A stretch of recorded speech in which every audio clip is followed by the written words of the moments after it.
আগরতলার বেশ কয়েকটি জায়গায় দেখা যায় যে সাপ্লাই দিয়ে প্রতিনিয়ত আয়রন যুক্ত জল আসে, আর তাতে ভোগান্তির শিকার হন শহরবাসীরা।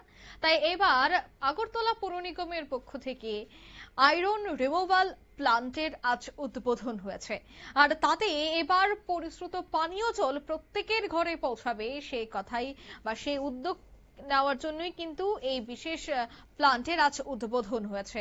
এদিনের প্লান্ট উদ্বোধনে উপস্থিত ছিলেন রাজ্যের মুখ্যমন্ত্রী ডক্টর মানিক সাহা সহ মেয়র দীপক মজুমদার এবং আগরতলা পৌর নিগমের অন্যান্য আধিকারিকরা। আজকের এই অনুষ্ঠানটি মুখ্যমন্ত্রীর হাত ধরে রবীন্দ্র শতবার্ষিকী ভবন চত্বরেই হয়। তবে এদিনের এই অনুষ্ঠান থেকে কি বলছেন রাজ্যের মুখ্যমন্ত্রী শোনাবো। সুমন্ত প্যালেস টাটা গ্রুপের সাথে আমাদের অলরেডি মুভ হয়েছে, গ্রাউন্ডিংও হচ্ছে। সেটারও আমরা কিছুদিনের মধ্যেই সেখানে ভূমি পূজন হবে। আমাদের যে আগরতলা শহরকে কেন্দ্র করে আমাদের রিং রোড তৈরি হচ্ছে, লেম্বুঝোড়ার থেকে খয়েরপুর হয়ে সেটা বাইপাসে যাবে, ইস্টার্ন এবং ওয়েস্টার্ন যে রিং রোড। আরেকটা হচ্ছে আমাদের এয়ারপোর্টের লেম্বুঝোড়ার থেকে এয়ারপোর্ট হয়ে লঙ্কামোড়া হয়ে সেটা রামনগর হয়ে সেখানে বাইপাসে যাবে। তো যানজটেরও কিন্তু অনেকটা সুবিধা থেকে আমরা যে সমস্যা হচ্ছে তার থেকে মুক্তি পাবো।